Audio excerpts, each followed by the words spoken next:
Bem-vindos a mais um Saints Podcast.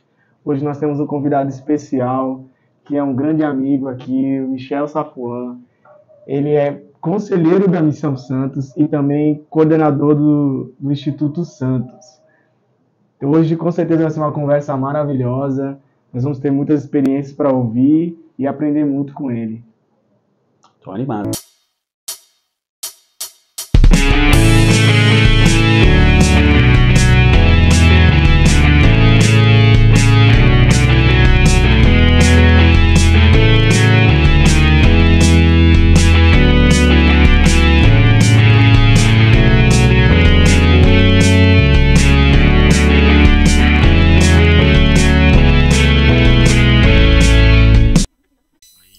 Queiroz, esse podcast vai bombar, cara.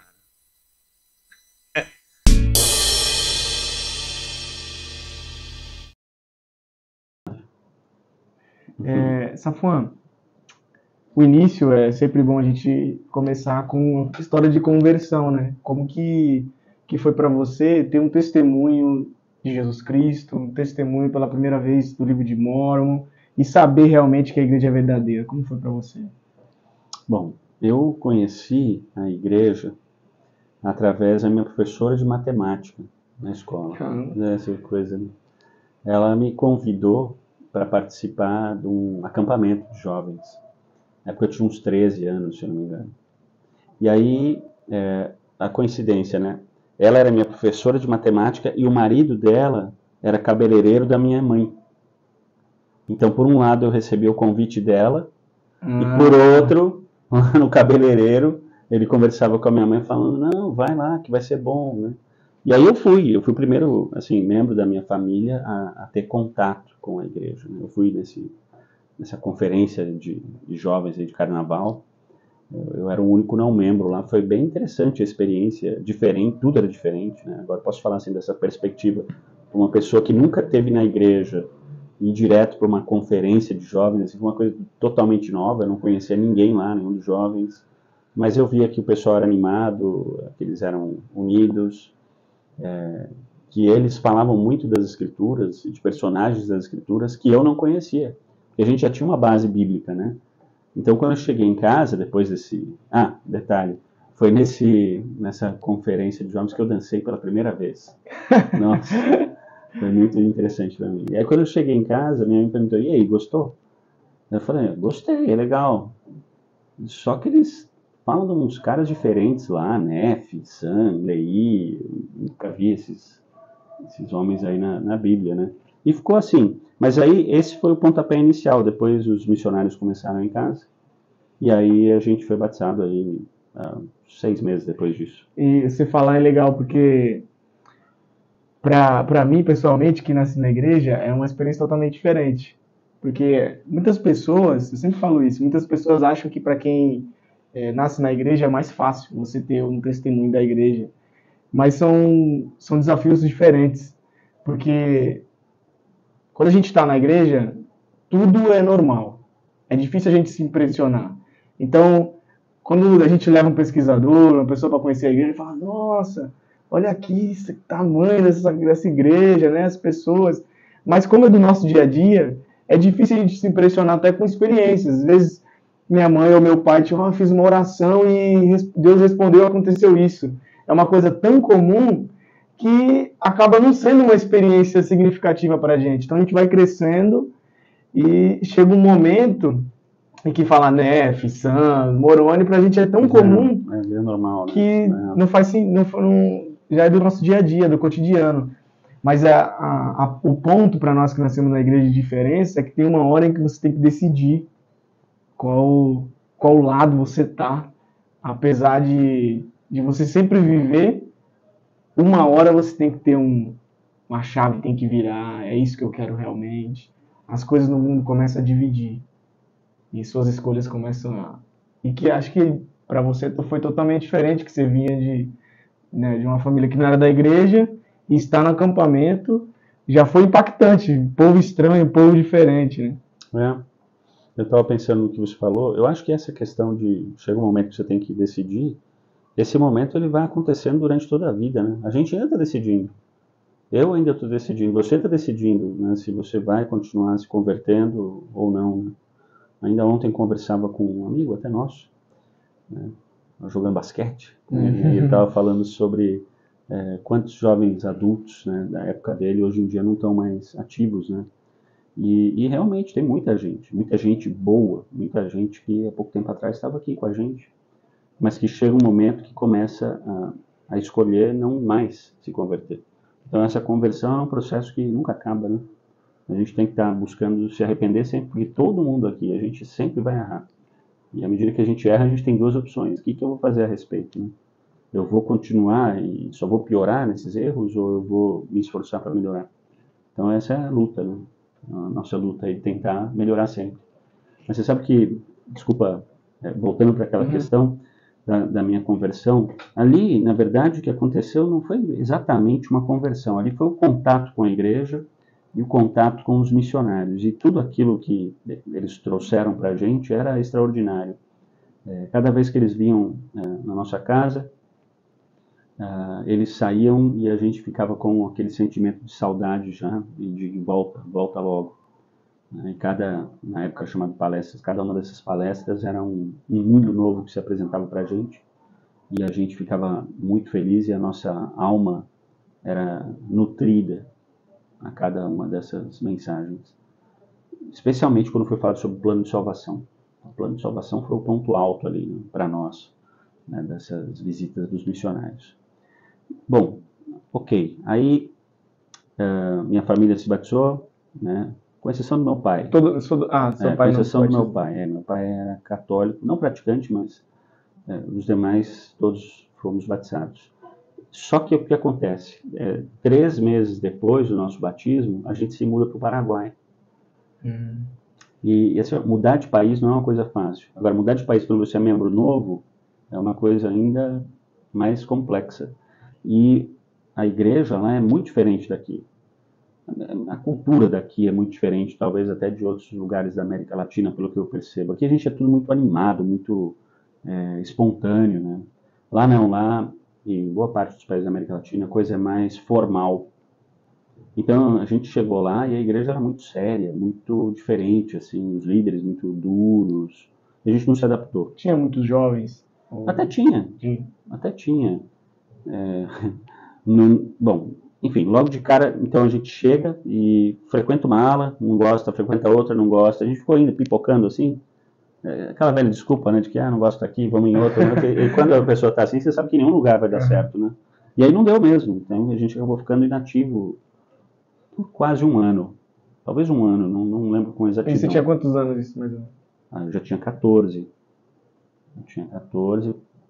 E aí, depois de alguns meses ou um ano, os missionários, sempre eles, né, encontram meu primo na rua. Meu primo tinha se mudado para o Paraguai com a gente. E aí ele falou, vocês são da igreja do meu primo, tá. E aí eles começam a ir em casa de novo. E aí a reconversão, acho que a reconversão aos missionários, né, foi ali para nós, ou seja, se familiarizar e estar próximo de alguém. E aí foi um resgate, né? Um resgate. E aí foi tudo mais natural, né? Aí interação com o seminário, com os outros jovens. É engraçado que daí quando a gente já estava um pouquinho mais firme, né? Nos primeiros domingos que eu estava lá nessa ala que foi a que a gente ficou, que era a nossa mesmo, né? Aí os jovens, né? Eu cheguei lá, aí os jovens, gente, não se esqueçam, hein? Hoje à tarde na igreja todo mundo se encontra aqui. Legal, porque o pessoal é unido aqui, né? Então hoje à tarde a gente vai daqui, a gente vai na sorveteria, tá? O valor lá, sei lá, R$10, não se esqueçam de trazer. Eu falei, nossa, que diferente, aqui o pessoal, né? Os domingos eles vão na sorveteria, era um domingo. Nossa! E foi assim, bom, mas aos tempos de barranco, vamos lá, né? Aos tempos de barranco a gente sobreviveu, né? Essa igreja tem de tudo, às vezes tem até gente boa. Um pouquinho diferente, né? Caramba. Aí acostumou.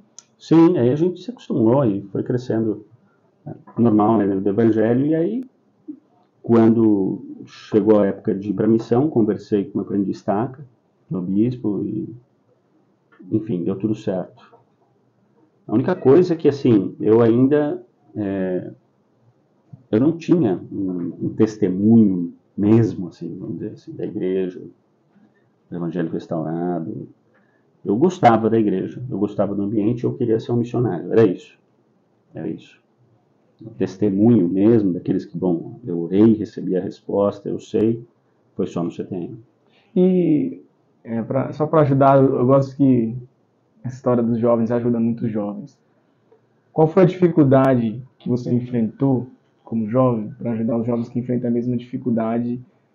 E o que você fez para superar as tentações, por exemplo, né? Jovem, você gostava de jogar basquete, você gostava de estar com os amigos, e o que você tinha dificuldade, o que você fez para superar isso? De vencer as coisas, deixar de lado e conseguir fazer as coisas de Deus, que às vezes é difícil. Bom, algumas das dificuldades que eu enfrentei foram, a dúvida. Isso foi uma das maiores, eu diria, que eu enfrentei. Porque, de novo, membro novo, um país que não é o seu, né? O meu pai é paraguaio, mas eu não. Então estava ali, para mim era tudo novo ainda.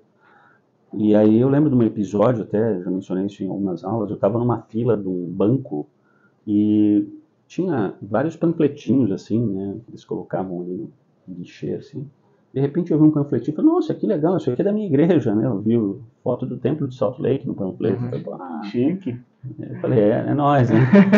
Eu peguei lá e estava escrito assim, 10 razões para não ser mormon. Nossa.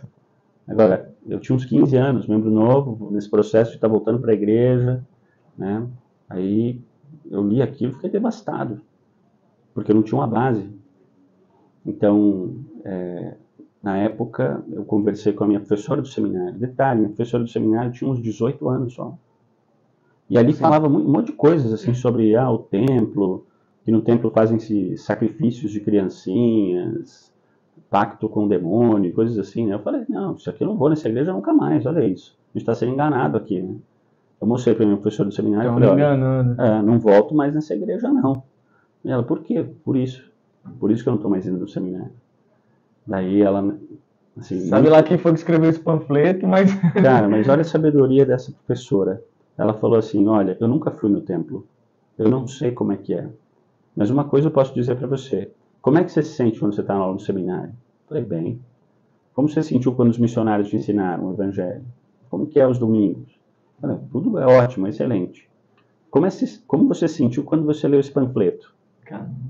Cheio de dúvidas, eu me senti mal, horrível, me senti enganado. Eu falei, então, confia nos seus sentimentos, naquilo que vem de Deus, não te deixa em dúvida.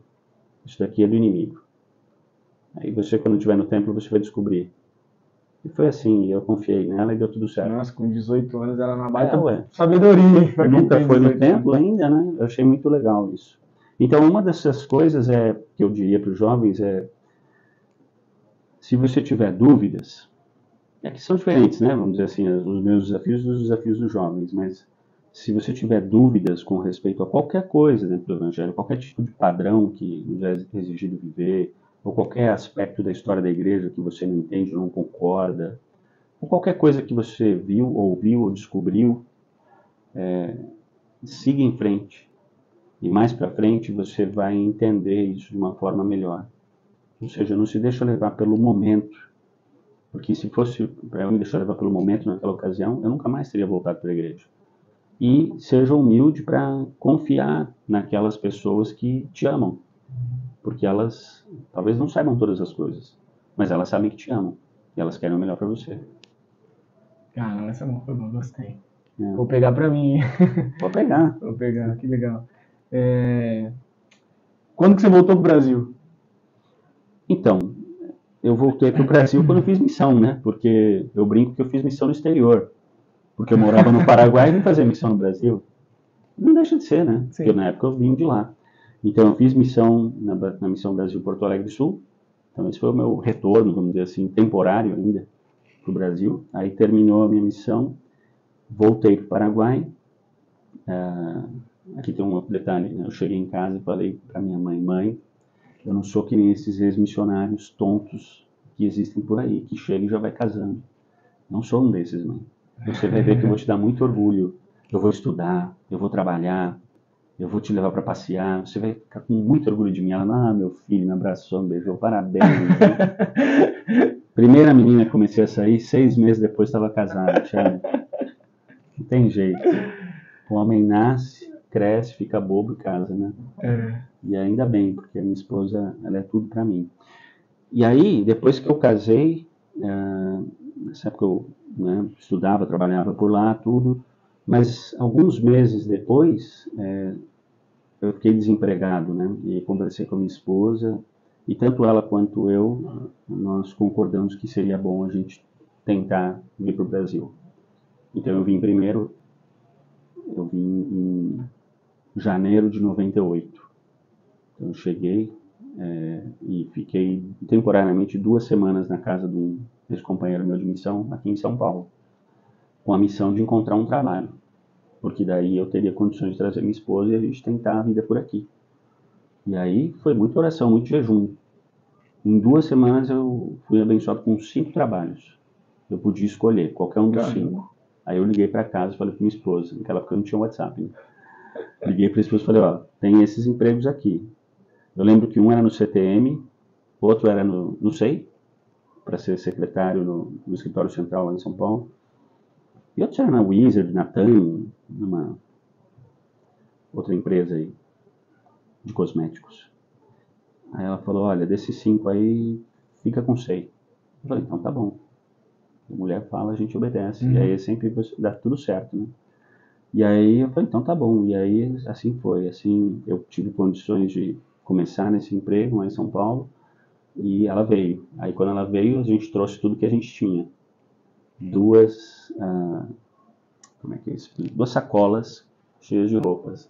Eram todas aquela sacola grande. Aquela sacola, tipo, quando o nordestino vem para São Paulo, foi assim a nossa vinda para cá. 2 trouxinhas de trouxas de roupa. É isso que a gente tinha, cara. E assim a gente começou a vida aí. E depois que geralmente a gente casa, né? Na igreja a gente ganha nossas responsabilidades. Que é uma benção. Servir na igreja, para mim pessoalmente, é uma benção. E eu sei que você foi chamado bispo muito jovem. Muito novo, você já foi chamado bispo. E sei que você teve muitas experiências, né? Mas se você pudesse contar mais 2 experiências muito marcantes para você como bispo lá no Sul, essa é a frase, né? Como bispo lá no Sul, qual você contaria? Tiago, você sabe que apesar de eu falar várias vezes de quando eu era bispo lá no Sul, eu não era tão jovem assim já, eu acho, né? Eu acho que eu tinha 30 anos, razoável. Eu servi já em 6 bispados, tive a chance de servir em 6 bispados diferentes. E em cada um deles teve algum aprendizado. E, obviamente, quando você serve como um bispo, é um aprendizado diferente, porque você precisa trabalhar de uma forma diferente do que quando você é um conselheiro. Mas tem várias experiências que eu tive, obviamente já relatei inúmeras delas nas aulas do Instituto. Bom, a primeira que eu quero mencionar é quando eu recebi o chamado. Para mim essa foi muito marcante, porque todo mundo na igreja tem manifestações espirituais. De alguma forma a gente tem direito a isso, né? É uma das regras de fé, a gente acredita nisso. E quando eu recebi esse chamado, eu fiquei muito apreensivo, preocupado, e não sabia o que eu ia falar, fazer, fiquei com medo, na verdade, né? E entre a entrevista do presidente da Estaca, né, a minha esposa, e o domingo em que eu fui apoiado, eu orei muito, com muita ênfase, assim, pedindo ajuda para o Senhor, para que ele mostrasse o que ele queria que eu fizesse. O que eu tenho que fazer? O que o Senhor espera de mim? E era assim, horas orando, esperando uma resposta. E ali eu tive, foi a primeira e a única vez até hoje na minha vida que eu tive uma visão. Eu nunca tinha tido até então. E nessa visão, eu falo isso com reverência aqui, tá? Não estou me achando melhor que ninguém, porque todo mundo tem direito à revelação de alguma forma. Né? Mas essa visão foi uma coisa simples, mas foi algo que para mim foi impactante. Né? Eu via letras aparecendo na minha frente e eu ia lendo essas frases, vamos dizer assim. E a frase dizia: diga-lhes que cumpram os meus convênios. Só isso. E eu saí daquela experiência em êxtase, assim, porque eu nunca tinha tido algo assim. Já tive muitas impressões, revelações por sonho, sentimentos, mas algo assim era a primeira vez. Então, a partir daquele momento, eu sabia que, bom, é isso que o senhor espera? Bom, é isso que eu vou focar aqui, né? E aí a gente teve muito sucesso. A ala era uma ala muito boa. Eu tinha passado lá como missionário, isso foi o mais interessante, né? Quando eu fui missionário, eu servi naquela mesma cidade, naquela mesma ala. Só que na época aquilo era um ramo. E a frequência era tão ruim ali que num dado domingo a frequência foi 4. Os 2 missionários, o pesquisador e o preenche do ramo. Então eu sempre falava para o preenche da missão que nos tirasse dali, que fechasse aquilo, que aquilo era muito ruim, ninguém ajudava, não caía almoço, briga toda hora. Ramo é assim, né? E é complicado. E eu insistia muito nisso. E aí, o que ele fez? Me deixou lá 7 meses. 7 meses. Deixou ali e me deixou em um outro ramo ainda, trabalhando em 2 ainda. E nessa área da missão a gente teve muito sucesso, mas muito sucesso mesmo, foi muito bom. Então eu pude acompanhar o crescimento daquilo e voltar a servir nessa mesma região que eu servi como bispo. E ter contato com as pessoas que eu ensinei e batizei, foi muito legal isso. E quando eu estive lá, nessa segunda ocasião, vamos dizer assim, foi uns 10 anos depois, talvez 15, teve reuniões nossas que a gente teve frequência acima de 200. Então, você vê o raminho que era de 4, agora de 200, né? Você fica, uau, como é possível? Porque é a obra do Senhor. Essa é a obra do Senhor. Milagre que o Senhor faz, né? Milagre. Outras experiências que eu tive, boa parte delas envolviam a questão do serviço às pessoas, sabe? De você, à medida que você vai conhecendo as pessoas, você vai amando as pessoas, você vai aprendendo com elas, você vai querendo ajudar. Aprendi muito com meus conselheiros, eles eram pessoas desprendidas, assim, que ajudavam a amar e a servir as pessoas. Acho que uma das outras experiências que eu tive, que foram marcantes, foi a morte de uma jovem. Isso foi muito difícil. A gente tinha uma jovem da URM lá, uma menina maravilhosa, que, assim, da noite pro dia ela pegou uma bactéria e 15 dias depois ela veio a falecer. Mas nesse período, a ala estava muito unida em oração, em jejum por ela. Às vezes você andava na capela, assim, num domingo, você olhava para uma sala, estava todos os jovens sozinhos, ajoelhados, abraçados, orando e chorando, pedindo por ela. Foi um momento bastante difícil esse, mas que também foi muito espiritual e nos aproximou muito do Senhor. Você estava falando sobre serviço, liderança, né? Uma história que sempre me marca com a importância da liderança na igreja. O meu pai, quando ele foi conhecer o Evangelho, minha mãe já era batizada, mas estava afastada, e meu pai, ele nunca teve contato com o Evangelho, com a igreja e nada. E eles contando a história, né? Minha mãe tinha um livro de Mórmon do lado da cabeceira da cama e meu pai tinha uma Bíblia. Só que meu pai tinha uma certa raiva do livro de Mórmon, porque minha mãe não comparava a Bíblia. Então, ele sempre escondia o livro de Mórmon da minha mãe. Colocava embaixo da cama, como a Bíblia está aqui em cima, o livro de Mórmon você tira. E quando eles tiveram minha irmã, meu pai tomou uma decisão que nossa família teria uma religião. E seja qual for, eles iam escolher. E minha mãe sempre falou, vamos lá na igreja que eu já me batizei, vamos lá pra você conhecer, né? Ele, não, essa igreja com livro de Mórmon, nada. E aí foi em várias outras igrejas, foi na igreja católica, foi na igreja batista, foi presbiteriana, foi igreja evangélica, foi metodista. Meu pai visitou muitas igrejas. E ele sempre sentia alguma coisa que faltava, que não era.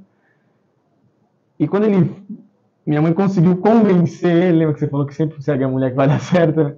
Quando minha mãe conseguiu convencer ele de um domingo, ele entrou na igreja e o bispo foi lá e abraçou ele. Então aquilo para ele foi transformador, foi a diferença. Então o abraço daquele líder falou, esse aqui é o lugar que eu tenho que ficar e trazer minha família. Então, se aquele líder ele não tivesse servido, né, e desse jeito, tivesse lá abraçado meu pai, talvez a história da minha família tivesse sido totalmente diferente. Ele tivesse tido uma péssima experiência na igreja, e eu não estaria na igreja, nem os netos dele, e todas as pessoas que vieram depois dele, né? Então, quando eu vejo os líderes na igreja, e as experiências que eu tenho até como líder, eu sempre lembro disso, que uma atitude minha diferente, pode mudar muita coisa. Nós, como líderes, temos que tomar muito cuidado no jeito que a gente trata as pessoas, porque a gente não sabe a situação, o que eles estão buscando.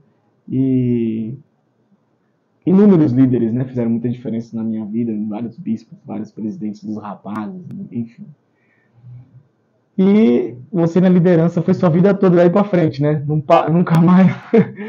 Nunca mais deixou de ser um líder na igreja e até hoje. Isso já faz quantos anos? Desde que você... Não, muito tempo. Faz muito tempo. Muito tempo. Um bom tempo. E conta pra mim como é que é, como coordenador do Instituto, para você, as experiências.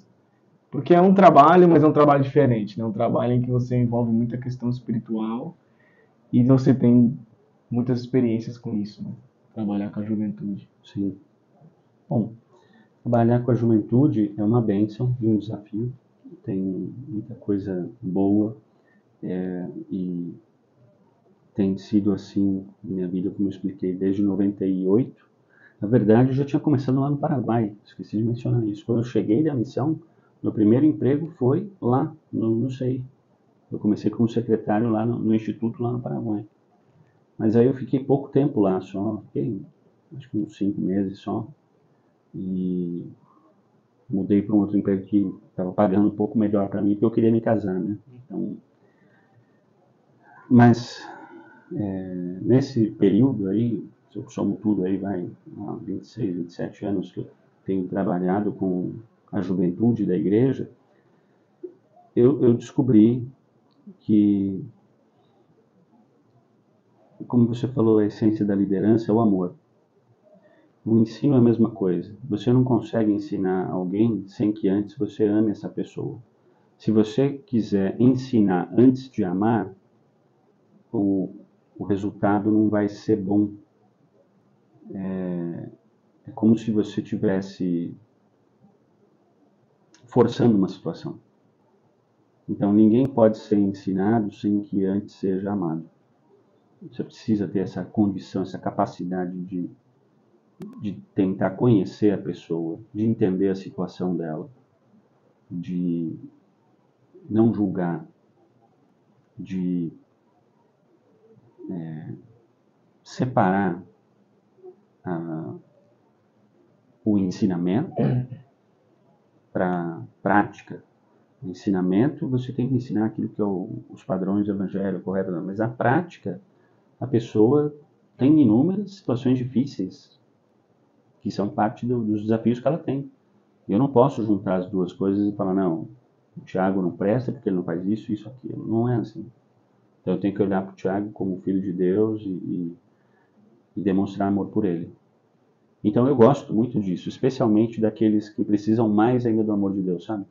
Para mim, uma classe legal é aquela que está cheia de jovens rebeldes, cheia de jovens que são os marginalizados, vamos dizer assim, da sociedade ou do evangelho.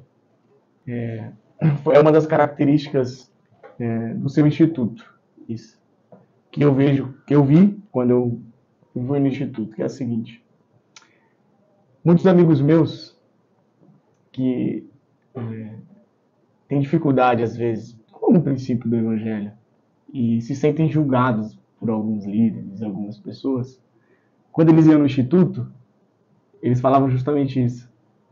Lá eu não me sinto julgado.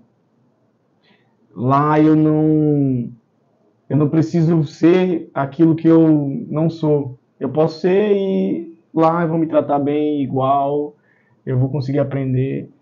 E não é uma coisa fácil de estar lá e lidar com isso como professor, né? Porque você tem que ter aquele amor pelo jovem, independente do que ele fez, deixou de fazer ou está fazendo. Mas é uma característica do Instituto Santos já desde há muito tempo. Eu posso falar porque já estive no Instituto há bastante tempo. E é um grande diferencial. Mas você sabe que para algumas pessoas isso incomoda. Algumas pessoas não têm facilidade para lidar ainda com aquilo que é estranho, aquilo que é diferente. Então, eu percebo que, por um lado, sim, a gente consegue agregar e fazer com que as pessoas que estão distantes, especialmente essas, se sintam, tenham esse senso de pertencimento com o local. Mas, às vezes, para algumas pessoas que são membros ativas da igreja, muito fiéis, tá? Às vezes as pessoas se sentem incomodadas com isso. Então, esse é um processo que a gente precisa aprender a melhorar também. Dentro da igreja, a gente ainda não é tão bom nisso, né? De ter essa condição de aceitar o meu irmão, mesmo com os desafios que esse irmão tem. Isso é uma luta nossa, né? Porque no Evangelho, né, eu não sei qual que é a ideia, mas principalmente na igreja, Jesus Cristo ele quer que tenha todas as pessoas, independente de quem é, o que faz, ou a condição de vida, o estilo de vida, ou como ela prefere viver. E isso incomoda muita gente. Mas quando a gente aceita, essas pessoas ensinam muito a gente. Muitas pessoas que me ensinaram muita coisa, que hoje estão afastadas da igreja, me ensinaram porque todo mundo tem seus defeitos, seus problemas, mas também tem seu lado positivo, suas qualidades, seus dons. E os dons é que a gente tem que se apegar da pessoa. Cada pessoa, apesar de ser super, né, com um estilo de vida diferente ou bem complicado de entender, tem muita coisa para ensinar. Essa é a essência do Evangelho, de cada um ter uma parte do corpo, cada um faz uma coisa. Ninguém é bom em tudo, ninguém é bom em todas as áreas. A gente tem sempre que desenvolver nossa conversão, nosso arrependimento contínuo, e essas pessoas fazem parte desse processo. Então, talvez até a gente seja uma dessas pessoas que estamos aqui falando. Eu acho que isso aí se assemelha muito àquela história que o senhor conta, né? Do camarada que estava indo numa estrada e, pum, ele é assaltado. E ele era judeu, né? E aí passam líderes judeus, sacerdote, levita, e não, isso aqui, tô fora. Porque esse cara aqui é um... Ele merecia estar aqui, né? Se eu chego nele, eu também vou passar por uma situação dessas. Prefiro não. Então, até que chega aquele outro que é o samaritano, que não tem nada a ver na história, vai lá e ama aquela pessoa, né? E serve, e dá tudo que podia ter feito. Acho que, no final das contas, todas essas pessoas diferentes, vamos dizer assim, que o Evangelho proporciona a gente ter contato com eles foram estrategicamente colocados ali para que Deus testasse a nossa capacidade de amar. E eu acho que no último dia, né, o Senhor ele vai levar em conta isso. Né? Puxa, quanto você amou nas pessoas todas que eu coloquei no seu caminho? Porque essa é a essência do Evangelho, né? É amar e servir os outros. Isso serve para liderar, para ensinar, é para tudo. Até o secretário, né? Até chamados administrativos, é tudo amor. E lá no Instituto mesmo, né? Como foi uma história de um jovem que você possa contar, que você viu realmente uma transformação que o Instituto fez nele, né? Que o ensino, o aprendizado, estar lá fez a diferença para ele e ele contou isso para você. Tem muitas, né, Thiago? Todos os dias a gente vê histórias assim. Na verdade, eu até separei aqui para ler o nosso objetivo, do porquê que a gente tem o seminário e o instituto. Diz assim: nosso propósito é ajudar os jovens e os jovens adultos a aprofundar a conversão deles a Jesus Cristo, seu evangelho restaurado, se qualificar para as bênçãos do templo e a preparar a si mesmo, sua família e outras pessoas para a vida eterna com o Pai Celestial.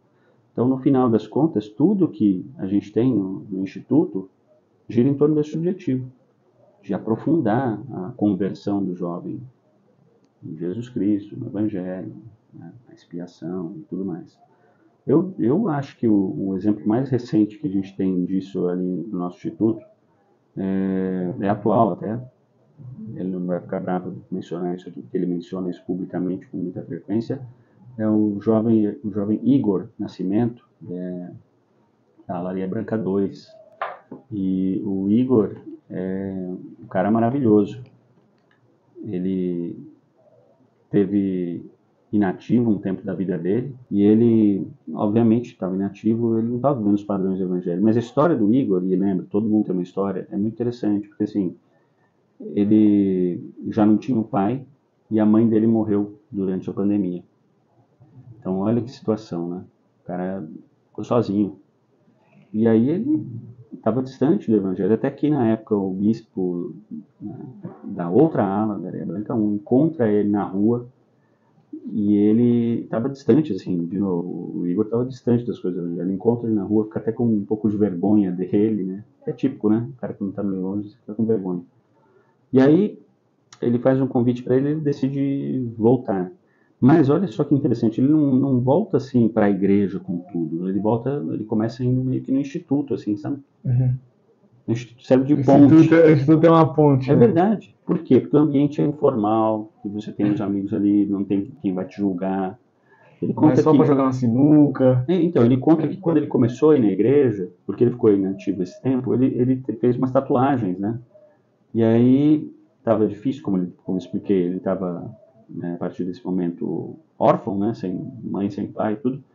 Aí um dia, ele conta que na ala dele lá, ele estava, por alguma razão, estava numa sala e ele escuta umas irmãs no corredor falando: olha, esse bispo, né? Como é que é possível? Olha só o cara que ele trouxe para a igreja, tudo cheio de tatuagem, tudo errado, Nossa. né? E ele ouvindo que estava se referindo a ele. Então, é isso que a gente precisa melhorar, né? Como igreja. E nesse sentido, ele se sentiu abraçado no instituto, assim, um monte de gente querendo ajudar e amando ele. E aí ele começou a ajudar a gente também no instituto. E daí ele ficou como responsável da cozinha, né? E aí essa é a história dele, porque assim, ele progrediu muito, veio a receber chamados, progrediu muito dentro do evangelho. E hoje ele está indo muito bem. Eu sou muito grato. Mas não só pelo Igor, mas por todos os outros Igors que a gente tem tido ao longo dos anos. Porque às vezes é isso, mas às vezes não. Às vezes é algo sutil que você não percebe. Às vezes é uma conversão a algo que uma pessoa não externava isso, mas que aconteceu durante aquele período que ela estava ali, né, aprendendo o evangelho ali no instituto. Mas temos casos assim de pessoas que eram muito rebeldes e que mudam, né? Pessoas que estavam completamente distantes de tudo aquilo que a gente vive ou faz, mas que estavam ali sempre. Então isso eu acho que é muito bonito isso. Acho que bem legal o instituto ter esse ambiente diferente, né? Esse ambiente mais informal. Porque para a juventude é necessário esse tipo de ambiente, né? Eu vou até falar uma experiência que eu tive com o instituto e com você, inclusive. Quando eu cheguei da missão, chegar da missão já é difícil. Para o missionário retornado é um pouco desafiador na igreja, porque as pressões que é feita para você tem que estudar, você tem que trabalhar, você tem que arrumar alguém para casar. Então, às vezes não é nem pressão mesmo que a pessoa faça, mas o ambiente ele te pressiona a você desenvolver autossuficiência, vai lá e tal. E os líderes começam a te perguntar: e aí, como é que tá? Como é que vai para a faculdade? Então, quando eu estava já voltando para casa na missão, eu já comecei a pensar nisso. E a gente tem várias ideias e planos. Então eu fiz muitos planos. Tinha muitos planos quando estava voltando para a missão, do que eu ia fazer, a faculdade, ia fazer isso e aquilo. E eu lembro que o primeiro sábado que eu fui no instituto, o presidente só me chamou para dar aula de preparação missionária e tal, que você tinha me chamado, fui dar aula de preparação missionária. E a gente foi conversar, você voltou e tal, a gente começou a conversar. E eu lembro que você falou uma coisa, não é brincadeira, né? Mas aquilo me fez parar para pensar bastante. Você falou assim: Eu ouvi uma vez um amigo meu me disse que você quer ver o Senhor dar risada, conta seus planos para ele. E porque você faz um plano e Deus faz outro, né? Então, aquele dia eu percebi que eu estava querendo tomar todas as decisões e estava ouvindo pouco o Senhor e os conselhos dele para mim. O que ele queria. Não tinha lido minha bênção patriarcal, eu não estava deixando o plano de Deus na minha vida. E depois disso, eu comecei a pensar melhor nas minhas decisões. O seu plano é a vontade de Deus para mim também, ou é só eu que estou querendo fazer porque eu quero e é bom? Ou eu consigo fazer e o Senhor vai ter que aceitar meu plano? Isso fez muita diferença. Até para a melhor coisa que aconteceu, que foi meu casamento, eu decidi saber que era a vontade de Deus também. E não só porque eu queria, e sim porque o Senhor estava fazendo do jeito dele. Então o Instituto ele proporciona esse tipo de experiência sem pressão. Você não vai no Instituto para ter pressão que você tem que casar, que você vai lá para aprender, você vai lá para se divertir, encontrar uns amigos que estão passando pelas mesmas coisas que você. O pessoal que tinha acabado de voltar da missão também estava lá, e você poder conversar, saber como é que eles estavam fazendo. Isso faz muita diferença para mim no Instituto também. É verdade. Na verdade, essa conversão que a gente viu aqui, ela não acontece porque o professor ensinou algo na aula. Ela acontece porque um colega compartilha uma experiência que aconteceu com ele. Acontece porque você vê um cara que estava completamente inativo, mal, e de repente o cara está ali, está se esforçando. Isso já te dá ânimo, né? Ela acontece quando nem o professor, nem o aluno falou algo, mas o Espírito te tocou e te fez aprender algo, seja de um vídeo ou de uma música que foi cantada. Então é uma conversão que acontece de todos os lados. Até você mesmo, só pelo simples fato de ter ido, né? Eu vejo gente que vai para lá, gente que vai até de Mongaguá. Né? Imagina isso. Então eu fico muito impressionado com a fé das pessoas. Especialmente aqueles que vão e ficam o dia inteiro, né? Tem gente que vai e fica o dia inteiro. Mas é assim mesmo. Para você pessoalmente, assim, Michel,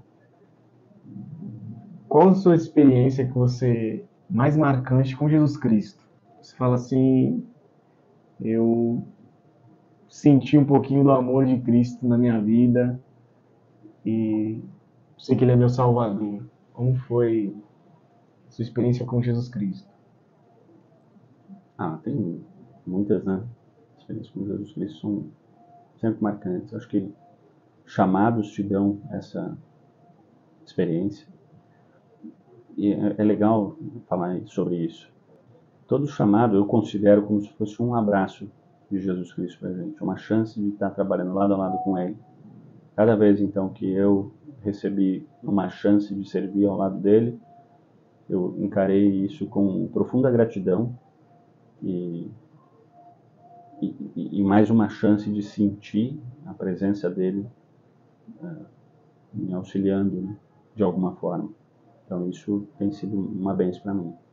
Acho que de todas as experiências que eu já tive, e são boas essas experiências no sentido de conversão, ou de sentir o amor dele, uma das que mais me tocam são as que eu tive com meu pai. Eu já mencionei algumas vezes que ele faleceu e fiz as ordenanças no tempo por ele. E aí você fica naquela de, poxa, será que deu certo? Né? Tomara que ele tenha aceito, que ele esteja bem, né?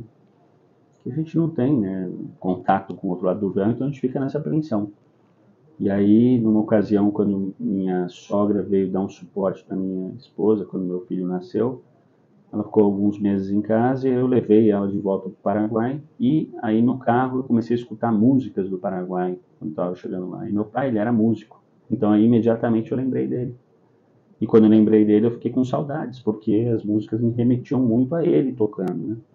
E aí eu falei, poxa vida, eu já fiz tudo pelo meu pai, podia ter feito. Mas aí eu orei e falei, Pai Celestial, olha, eu vou fazer um pedido aqui que eu não sei se eu podia fazer, mas eu quero saber como é que meu pai tá. Tô com saudades dele. Só quero saber se está tudo bem com ele. E só isso.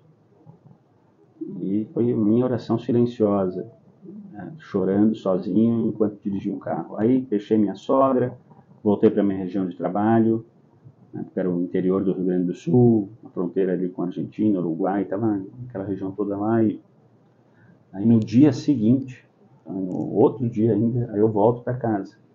E aí quando eu volto para casa, minha esposa me relata que ela sonhou com meu pai, que ele apareceu para ela, que ele estava muito bem vestido, com um terno branco, e ela aponta o lugar da casa, olha, apareceu aqui para mim e disse, pediu para eu falar para você que ele está bem e que ele quer ser selado a vocês. Nossa, fiquei muito impressionado com isso, né? Muito impressionado, porque se tivesse sido eu que tivesse tido a visão ou esse sonho, eu poderia ter pensado que, sei lá, em algum momento de dúvida mais adiante, eu podia falar, mas foi algo da minha mente, porque eu queria muito.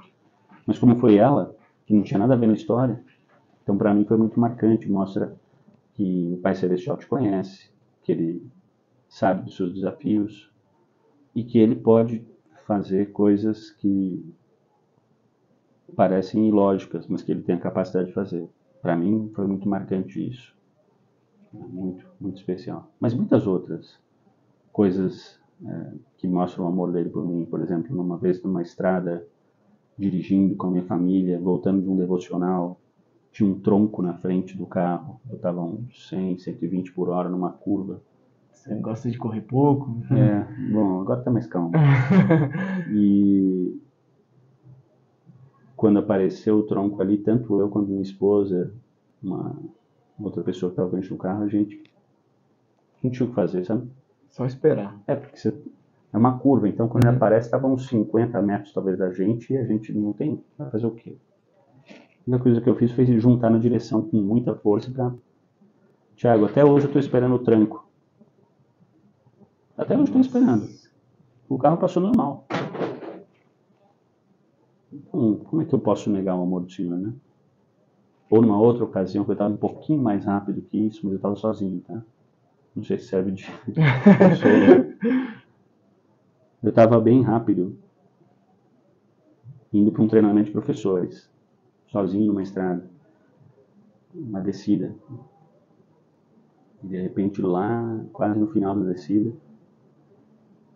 aí eu ouvi, essa vez eu ouvi mesmo, a voz, como se fosse atrás de mim, vai estourar o pneu. Quando eu ouvi essa voz, né, imediatamente eu botei o pé no freio. Vai estourar o pneu, então eu vou frear aqui, porque eu estou muito rápido. Né? Aí quando a velocidade do carro caiu mais ou menos para uns 110 por hora, por aí, estourou o pneu.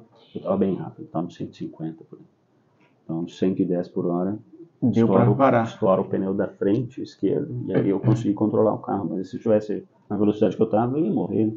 Sei lá o que ia acontecer. Com certeza não ia ser bom. Não. Então, assim, tem muita coisa, muitas experiências. Pode ser coisas grandiosas assim, que para mim são, né, grandiosas, exemplos grandes do amor de Deus por mim, o amor de Jesus por mim, ou coisas pequenas do dia a dia, quando você mencionou, né, aqui esposa, mas quando você é grato pela esposa que Deus te dá, você percebe o quanto Ele foi bondoso contigo, pela sua família, pelos seus filhos, pelos desafios, pelo seu trabalho, pela sua saúde. Tanta gente que a gente conhece tem tantos desafios de saúde.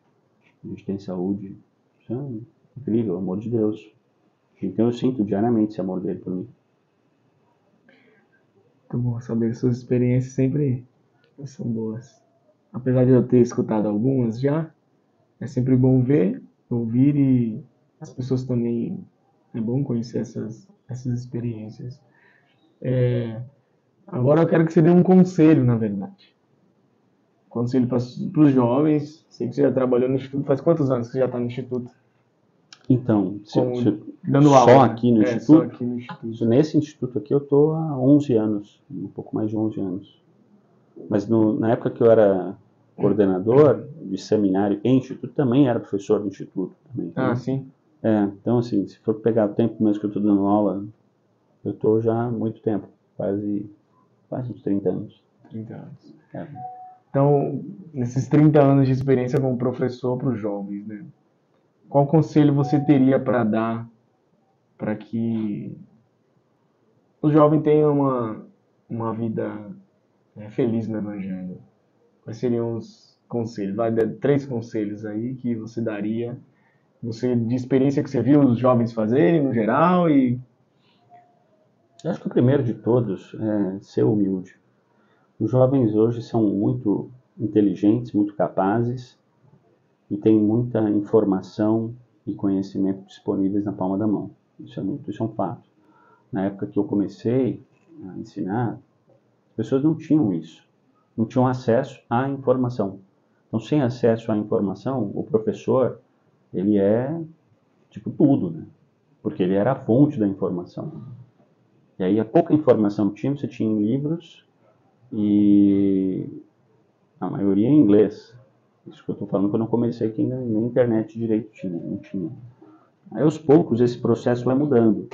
As informações vão se tornando mais disponíveis.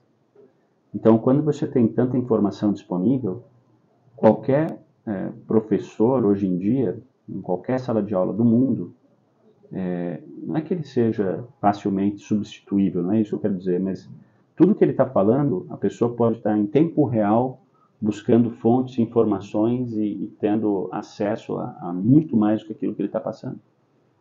Entende? Uhum. Então, é bom, isso é bom e é ruim. É bom porque você tem acesso a mais informação, e isso é ótimo. Mas é ruim porque às vezes a pessoa que está ali, ela pode menosprezar o professor ou a professora, o líder, a líder, porque você sabe que você consegue mais informação mais rápido e mais fácil e às vezes não é bem aquilo que ele está falando. Então, o que eu diria, a primeira coisa que um jovem tem que ter hoje em dia é a humildade. Ser humilde. Você é bom, você tem um pensamento rápido, você tem conhecimento, você é de uma geração muito melhor que a nossa, assim, ok. Mas seja humilde. Talvez aquele velhinho, aquela velhinha, aquele senhorzinho, aquela irmãzinha, aquela membro nova, aquela professora de 18 anos, talvez essa pessoa tenha alguma coisa para te ensinar. Então, seja humilde para dar uma chance para que ela te ensine. Seja humilde para se permitir ser amado. Se isso acontecer, aí acontece a mágica do ensino. A mágica do ensino ela vem através desses fatores aí. Agora, se a pessoa não for humilde, se ela acreditar que ela já sabe tudo, não é, ou que ela pode buscar as coisas, aí fica muito difícil, muito mais difícil. esse seu conselho me fez lembrar de uma escritura no livro de Mormon e fala do astuto plano do maligno, segundo Nef 9, eu acho, alguma coisa assim. Fala que quando as pessoas são instruídas, pensam que são sábios e não dão ouvido aos conselhos de Deus. Mas no final ele fala, mas é bom ser instruído quando se dá ouvido aos conselhos de Deus, né? Saber e ser instruído, ter todo o conhecimento, não é tudo. Porque o conhecimento maior ainda é de Deus, né? E dos ensinamentos dele. Sim. Acho que a gente tem essa tendência, né, de acreditar que a nossa geração é melhor sempre, né? A minha época é melhor. Ou os mais velhos falam, na minha época que era legal, né? É sempre assim, né? Mas eu acho que a gente tem que ter essa humildade para reconhecer coisas diferentes e aceitar. Imagina se a gente não tivesse essa humildade, como que a gente aceitaria o profeta, um senhor de quase 100 anos, né? O que ele tem para me ensinar? Esse velhinho, né? Se eu penso dessa forma aqui, nunca vou. Mas tem muito para nos ensinar. Todos. Desde a pessoa mais jovem até a pessoa mais velha. Desde o cara mais inculto até o cara que tem lá pós-doutorado. Tem muita gente, tem muita coisa para nos ensinar. Eu acho que essa é uma das coisas importantes. Você citou a Escritura, Doutrina e Convênios 10.5 fala que se eu for humilde, Deus ele vai me guiar pela mão e ele vai me dar a resposta às orações. Então, eu preciso aprender a ser humilde. Eu acho que essa é a primeira coisa que um jovem tem que ter para progredir, confiando em pessoas imperfeitas. Acho que essa é a coisa mais difícil da humildade, é isso, né? Porque você começa a perceber que outra pessoa tem falhas. Falha no ensino, falha no viver o evangelho. E aí, como é que essa pessoa vai me ensinar? Bom, o Senhor colocou pessoas imperfeitas para ensinar o evangelho perfeito. Você tem lá, a gente vê nas escrituras tantas vezes como Pedro era assim, vou ficar mencionando as falhas de Pedro, né, coitado. Impossível. Mas então você percebe com muita clareza nas escrituras detalhes assim de Pedro agindo de uma forma que você fala, como é possível, né? Esse era o homem que tinha que cuidar da igreja toda, né? Mas é assim mesmo. Então ele sempre vai ter um professor, uma professora, um líder, uma líder que tem um monte de defeitos, que está ali, porque Deus tem um plano de salvação que é macro, né? Mas ele também tem um plano individual para cada um. Então ele tem um plano específico para aquela pessoa naquele chamado e que envolve você, que se você for humilde, você vai entender lá na frente por que tinha que interagir com aquela pessoa assim, e por aí vai. Então esse é o primeiro conselho. Segundo? Bom, o segundo conselho que eu daria para os jovens é de colocar as coisas do Senhor acima dos seus próprios interesses. Quando a gente faz isso, que também envolve humildade para fazer isso, mas quando a gente faz isso, você sempre vai ser abençoado no final. Priorizar as coisas do Senhor na sua vida. Priorizar as coisas do Senhor envolve aceitar chamados, envolve servir pessoas, envolve entender a vontade dele e abrir mão da sua vontade, envolve abrir mão de sonhos, como os que talvez você tinha logo que chegou na missão, né? Nada em contra, mas para fazer a vontade dele, sabe? Então, quando você tem essa disposição para colocar Deus como prioridade na sua vida, Mateus 6:33 fala sobre isso, né? De que todas as outras coisas nos são acrescentadas. E se todas as outras coisas, a gente não está falando assim só de que se você faz a vontade dele, você vai ter bênçãos materiais. Não é isso só. Está falando de todas as outras coisas que são necessárias para você se sentir feliz, para você se sentir realizado, completo. Eu não sou o Elon Musk, eu não sou bilionário. Não sou. Eu não sou o cara mais famoso, o maior youtuber ou podcaster, né? Não, talvez não seja. Mas eu sou feliz fazendo as coisas que eu faço, porque Deus me permite, porque eu priorizo as coisas dele, então ele completa as outras coisas. Claro que envolve ter que continuar fazendo a nossa parte, né? Mas eu vejo dessa forma, eu sinto dessa forma e sou abençoado dessa forma. Toda vez que eu tenho priorizado as coisas de Deus na minha vida, o restante vem no pacote. A terceira dica, agora, para um jovem, eu diria acho que se você faz essas duas coisas que eu mencionei aqui, a terceira dica é a que talvez mais vai impactar na sua felicidade para o resto dessa vida e por toda a eternidade. Se eu estiver fazendo essas duas coisas que eu mencionei, a terceira coisa, que é muito atrelada a elas, é você ter a capacidade de, no devido momento da sua vida, escolher uma pessoa que te ajude a ser melhor do que você já é. Se você está saindo com alguém só porque aquela pessoa é bonita, ou é charmosa, é chamativa ou chamativo, ou é rico ou é rica. Agora, se você está saindo com alguém que na presença dela você quer se tornar alguém melhor, aí você tem alguém que te ajuda e vai continuar te ajudando para sempre. Só que tem uma passagem das Escrituras que eu gosto bastante, que fala sobre Abraão. Abraão, num dado momento, ele era casado, né, com Sara, e ele tinha tido um primeiro filho, que era o Ismael. Só que não foi com a Sara, foi com a serva de Sara, o nome dela era Agar.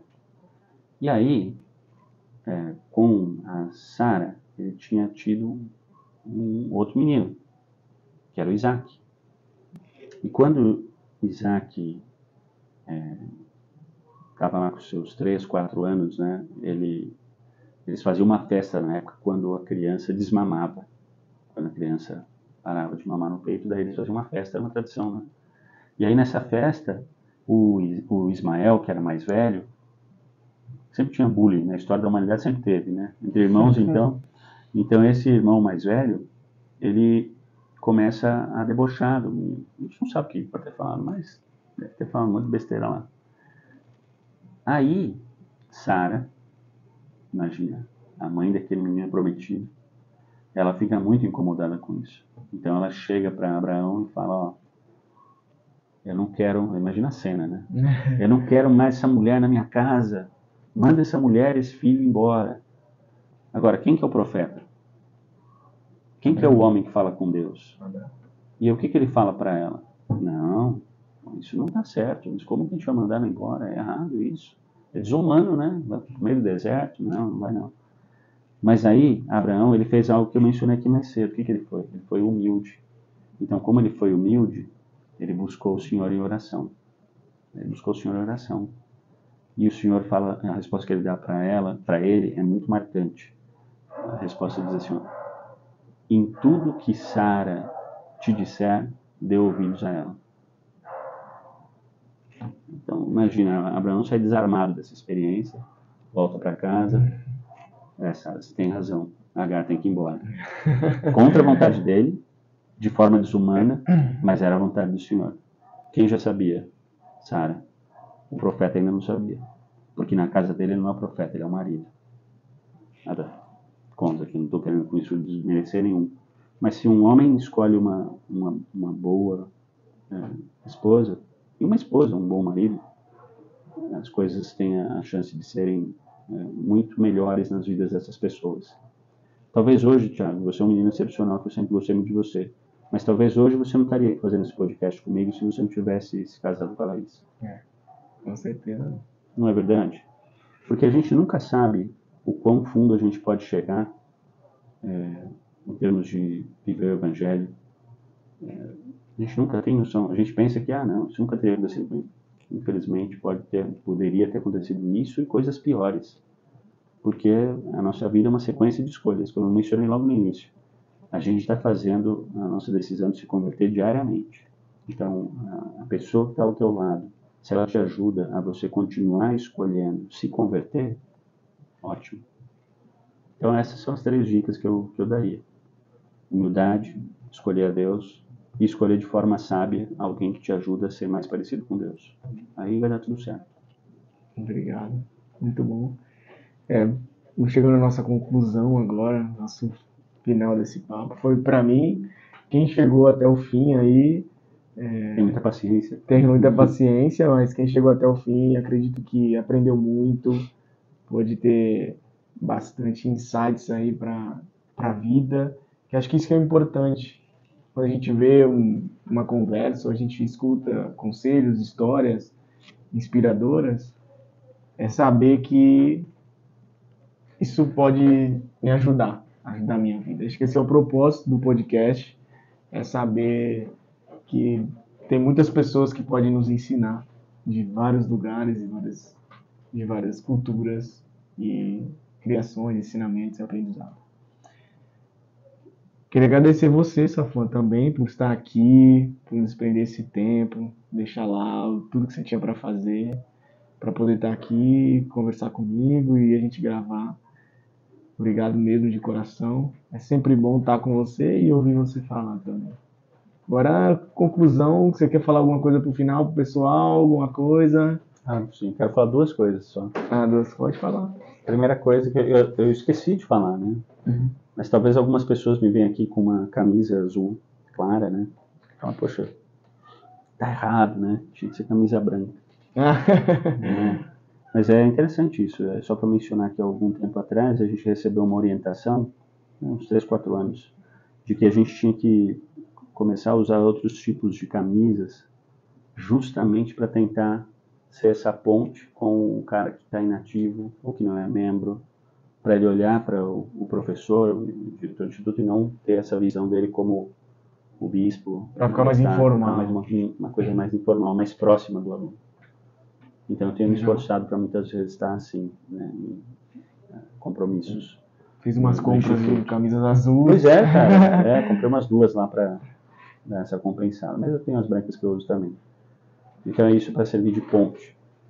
E a outra coisa que eu diria para todo mundo aí, os que te assistem aí, é que se você for um jovem, não sei nem qual câmera eu olho aqui, mas se você for um jovem... Aqui. Então tá bom.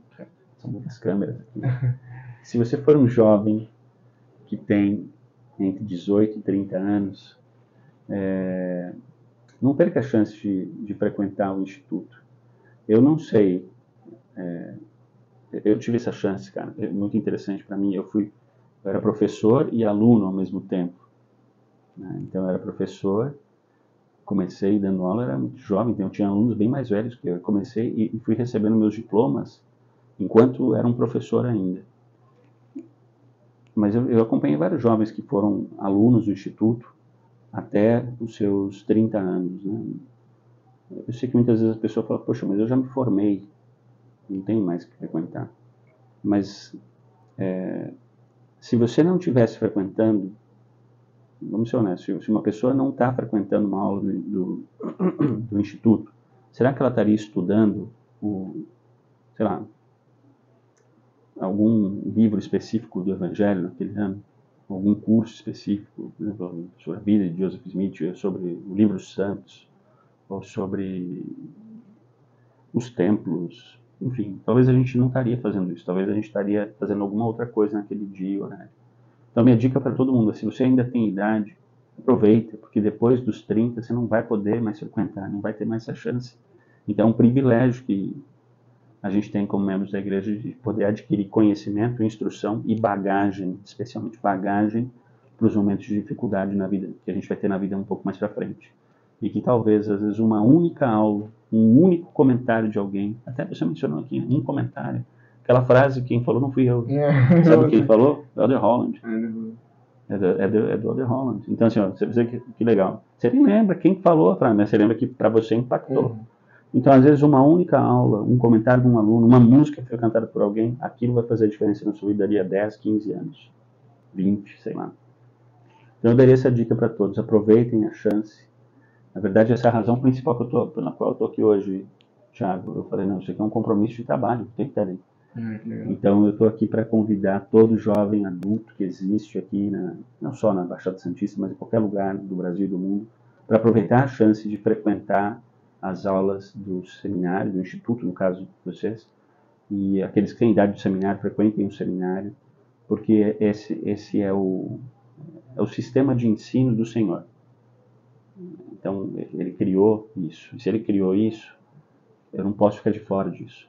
Eu não posso usar a desculpa de que, para mim não dá, eu trabalho, eu estudo, ou eu sou casado, ou eu tenho um filho, eu tenho gêmeos. Então, tem a chance, frequenta presencialmente, frequenta online, frequenta de vez em quando, frequenta quando dá. Vai dar o seu melhor para o Senhor e o Senhor retribui isso abençoando a vida da pessoa, sempre. É sempre assim. Então, essa é a minha dica final aqui para todo mundo. Obrigado, gente. Essa foi uma excelente conversa do Saints Podcast. Um abraço, até o próximo episódio.